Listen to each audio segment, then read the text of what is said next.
Now at 10, a man facing a slew of animal abuse charges after a bizarre request. It was a unique form of cruelty. Only First Alert 4 hearing from the employee who sounded the alarm. They were covered in their own waste. They were covered in some sort of sawdust. Thieves snipping wires and cutting off critical communication. We lost phone service for about 4 days. The attacks one company is calling domestic terrorism in your backyard. It's a problem. Tributes honoring William Lacey Clay Sr. and the legacy he leaves behind.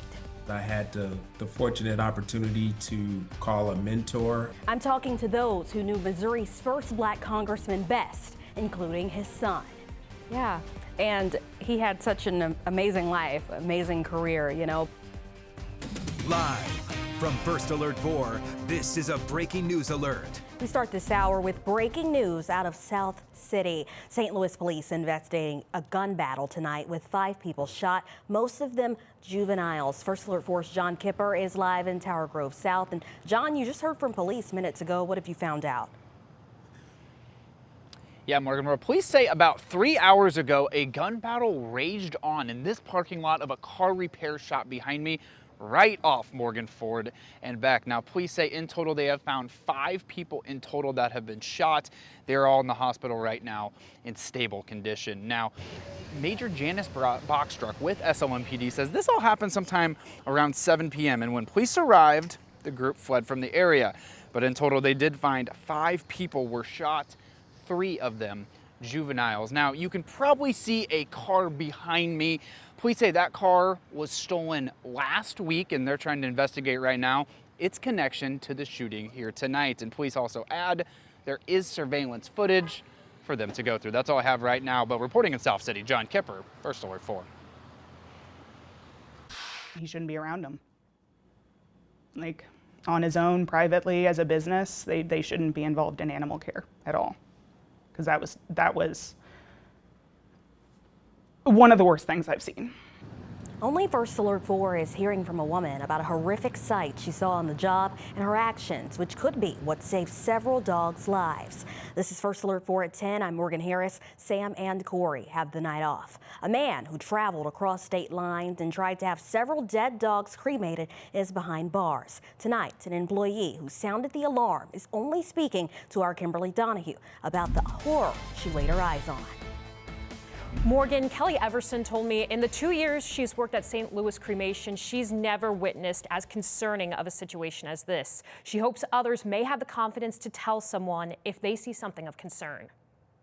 It was a unique form of cruelty. Kelly Everson says she was at work at St. Louis Cremation Friday evening when coworkers approached her, concerned about a man wanting to cremate a dog. He arrived in a very large, very hot box truck, which is not usually how you see animals safely transported, but it also seemed like there were more than one deceased dog on there. She says the driver was 38-year-old Robert Peters. He is now charged with 9 felony counts of animal abuse by torture and 7 misdemeanor counts of animal abuse. According to the probable cause statement, in the back of the box truck, there were, quote, 16 dogs, 4 deceased and 12 alive, but in varying states of health, 5 in stable condition and 7 in critical condition near death. They were covered in their own waste. They were covered in some sort of sawdust to kind of soak up everything so they wouldn't have to go on breaks, it seemed like. Thursday, nearly a week later, there is still sawdust sprinkled across the parking lot.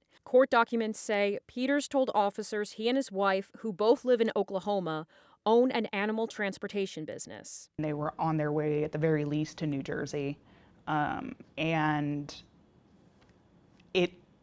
I don't know what they were going to tell people when they arrived there, because those dogs were not going to be in good condition. This is not the first incident Peters is connected to involving dogs. Law enforcement officials in Oklahoma recently told the CBS affiliate in Oklahoma City back in May a family dog mauled Peters' 6-year-old son to death. There were no charges filed in that case.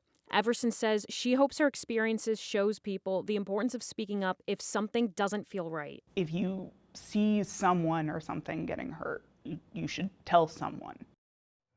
Peters is being held at the St. Louis City Justice Center without bond. He had his initial appearance in court Monday and has a detention hearing set for Tuesday. Morgan. All right, Kim, thank you. Now on to a live look at First Alert 4 radar as storms move out of the area. Meteorologist Leah Hill is in for Steve tonight, tracking the next round of rain, Leah. Yeah, we're no longer in a First Alert weather day, guys. The concerning storms have all exited the area, but it was an active night. We did have a couple of warnings and just a lot of heavy rain, even some potting on the roadways as these storms rolled through. Now the radar is very quiet. There's just this tiny shower that's moving into Marion County, Fayette County, getting hit with a little bit of that rain. It's not going to be long before this also fizzles out. Our temperatures anywhere from the lower 70s in Afton to upper 70s in St. Louis. Here's what we can expect out the door tomorrow morning. I'm giving the forecast the green light. There will be a shower or two to the south. Most of us just dealing with some cloud cover. Do watch for some patchy fog in the morning. I don't expect it to be widespread, but visibility in some areas may be a little bit lower. Temperatures starting on the comfortable side in the mid 70s, but we have some potential alert days coming up next week. Not because of storm chances, this time because of heat. We haven't declared any yet, but we're watching a building heat wave. When it arrives, that's in my First Alert forecast. All right, Leah, we'll circle back. Thank you. First Alert 4 is following an attack on communication systems that is crippling businesses and homes around the country and right here in the St. Louis area. Thieves cutting copper wire and looking for a payday are snipping through cables and severing internet connections. Our Russell Kinsall reports on the crimes one company is calling an act of domestic terrorism. What's the problem? July 1st, copper thieves stole AT&T communications lines from this neighborhood at Autumn Oaks Drive and Highway 6167 in Imperial. Throw a ladder up, cut it, throw it in the back of a truck, and they're gone. The thieves inadvertently cut fiber optic line also. I work from home. Since the fiber line was cut, Kelly Stefanis has noticed a difference in her Wi-Fi connection. Trying to input the information and get the results, it's a lot slower than it used to be. This year, Spectrum has seen an epidemic of criminal attacks on its fiber optic infrastructure from thieves looking for copper. The impact of these severed optic lines goes way beyond slow Wi-Fi or the loss of internet service. According to the St. Louis office of the FBI, these crimes are disrupting critical emergency services and creating potentially life-threatening situations. Jim McKee is a cybersecurity expert with Red Sky Alliance. He says physical damage to fiber optic systems can have a bigger impact than a cyber attack. It turns into the ultimate denial of service. In June, the Hazelwood Police Department lost phone service because of a cut fiber optic line.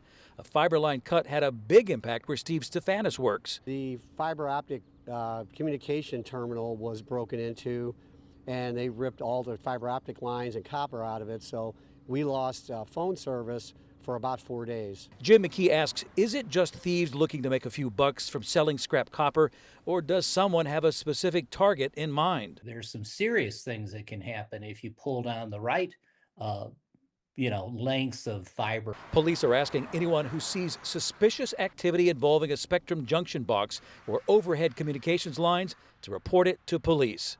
In Jefferson County, Russell Kinsall, First Alert 4. New details tonight in a hit-and-run case that killed this mother, Jennifer Eggering, in Earth City last month. Now we are getting a look at the driver charged and accused of hitting a motorcycle carrying Eggering and one other person. Corn Adams, there on your screen, is charged with leaving the scene of an accident resulting in death. On June 21st, investigators say as Adams left a gas station near Earth City Expressway and Ryder Trail South, he rode through an intersection and hit a motorcycle. Adams is in jail tonight on a $250,000 bond. He has a bond reduction hearing scheduled for next week.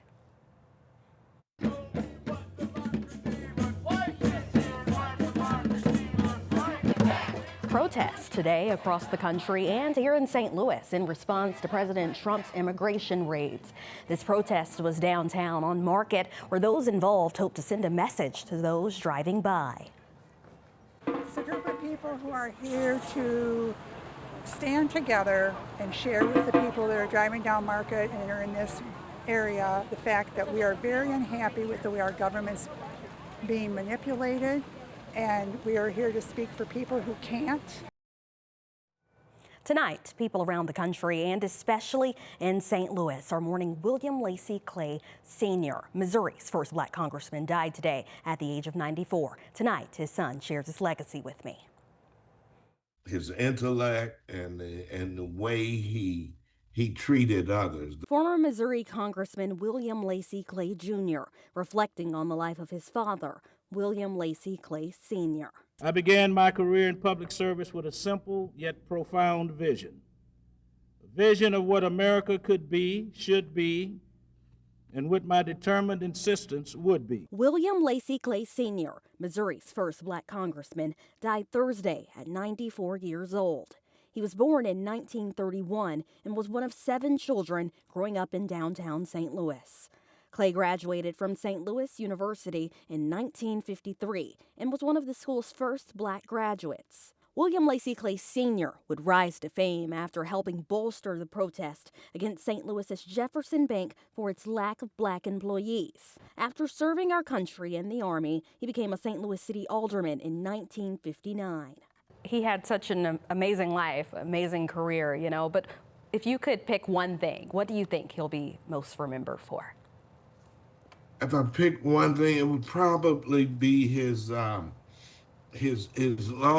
years of service in the U.S. Congress. 32 years, championed almost 300 pieces of legislation that became law. Making history, something Clay Sr. did often as the first black congressman from the Show Me State. During his more than 3 decades in Congress, Clay Sr. helped establish the Congressional Black Caucus, as well as championed and helped secure the Family and Medical Leave Act. Someone called me today and told me, they said, I wouldn't have been able to take care of my parents when that person's parents got ill if it wasn't for your dad's law. After retiring in 2001, the congressional seat stayed in the family, with his son, William Lacy Clay Jr., winning the election in Missouri's 1st District. It's one thing to get elected, sure, but that's only half the battle. Then do something for your community. And so that's the example he set for me and hundreds of others that he helped get into office.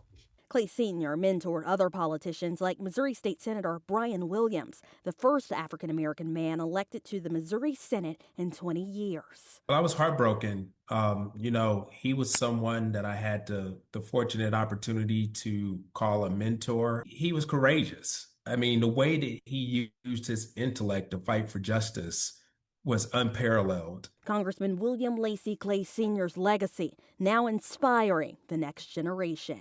He always reminded me that no matter what the title was, we always had a commitment to serve our community. My dad really based all of his political decisions on uncompromising principles that he believed in. But the time has come to recognize the inevitable.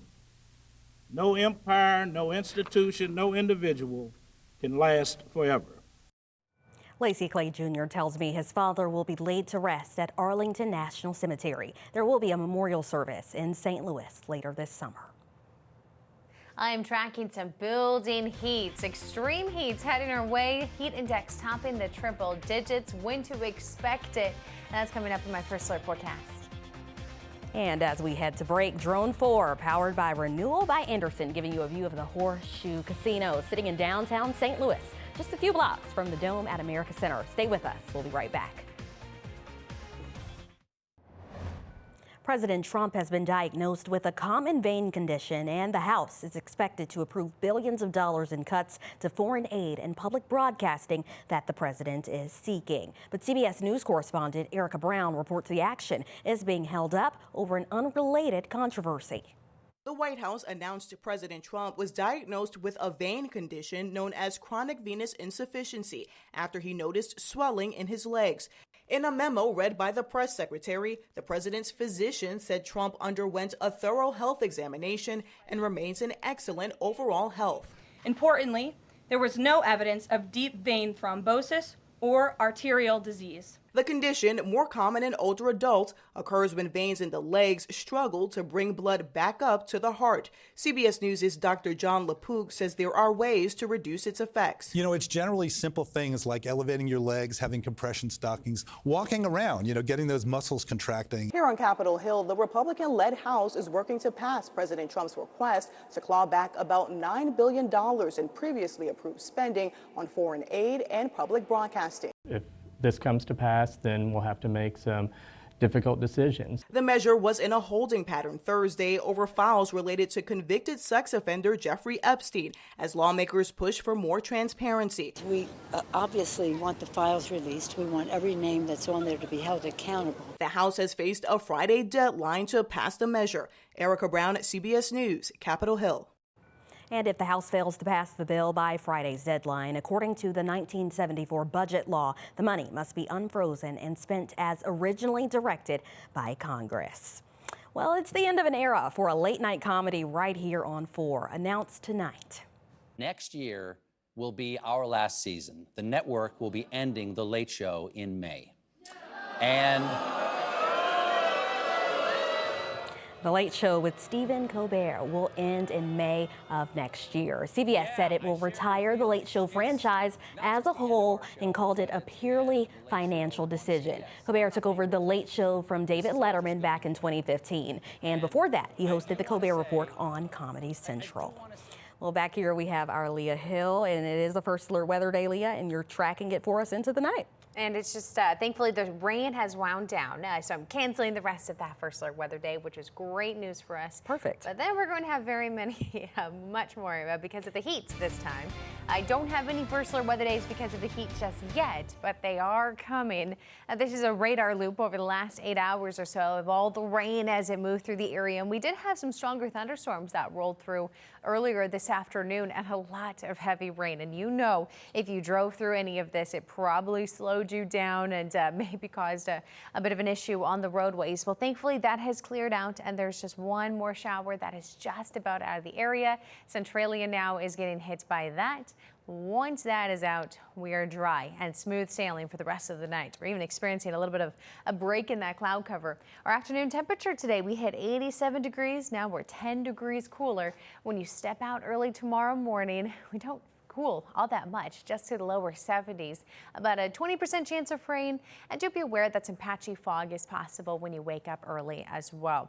Otherwise, the story for tomorrow with some isolated showers are possible, mainly south of this front. This is the front that brought us the rain today, and it's just hovering overhead. Additional couple of showers are possible overnight tonight into early tomorrow morning. Scattered rain. Not many of us are going to be impacted by this. It clears out.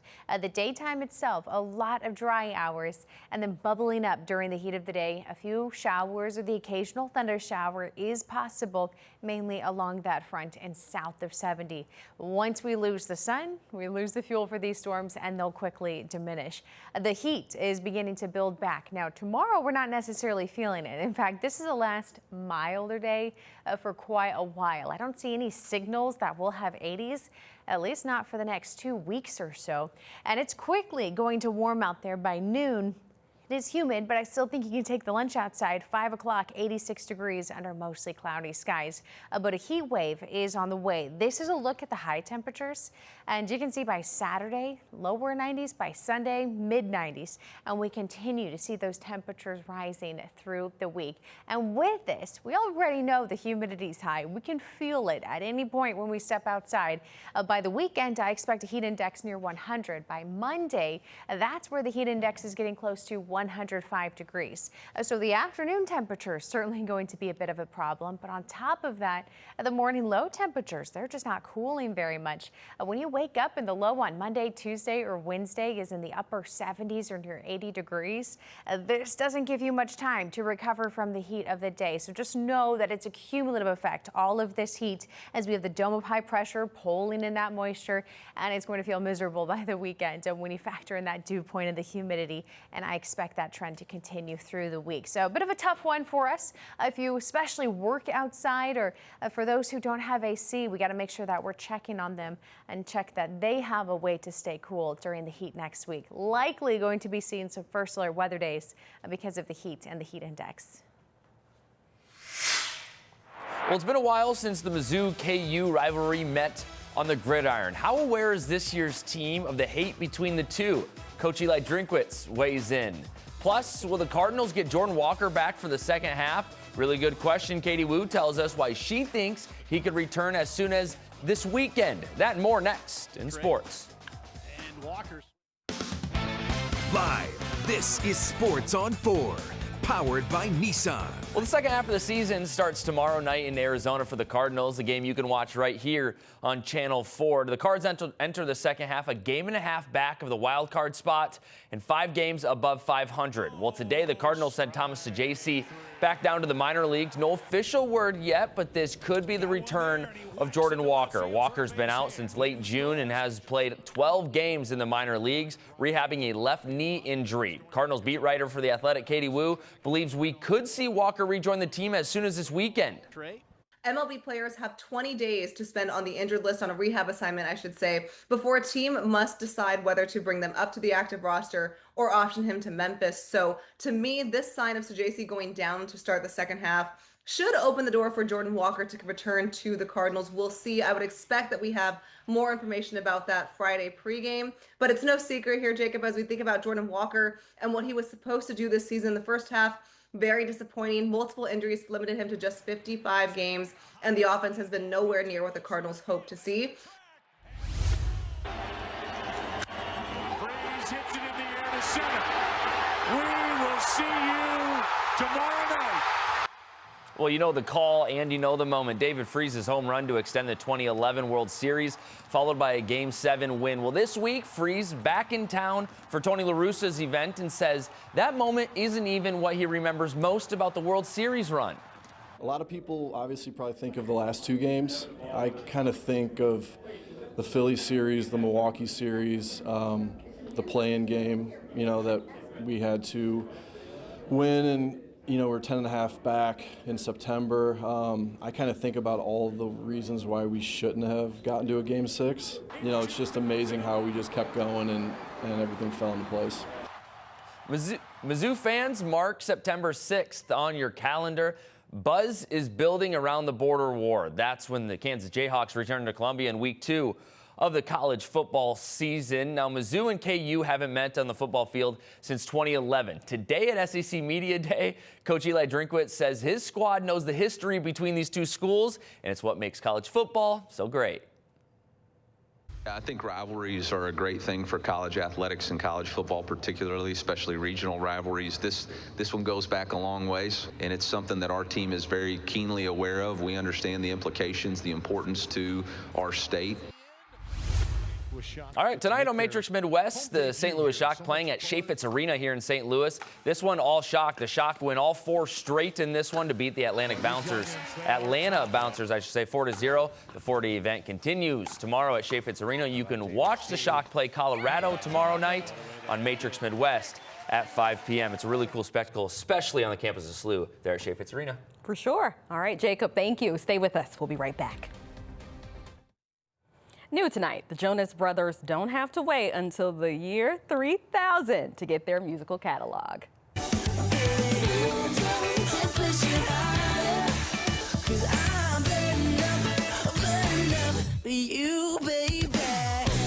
Part of the Jonas Brothers musical catalog is staying within the family. The company, Jonas Group Entertainment, which is overseen by the trio's father, has just acquired publishing and master rights for 2 albums and 2 singles from the Jonas Brothers. The terms of the deal weren't released, but the brothers are expected to release new music in August. And they're supposed to be making their way to St. Louis. In October, I believe, Yes. end of October. Looking forward to that.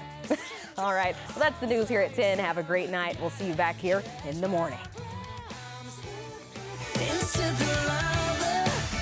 More news all day, every day from First Alert 4 on Roku, Apple TV, YouTube TV, and Fire TV.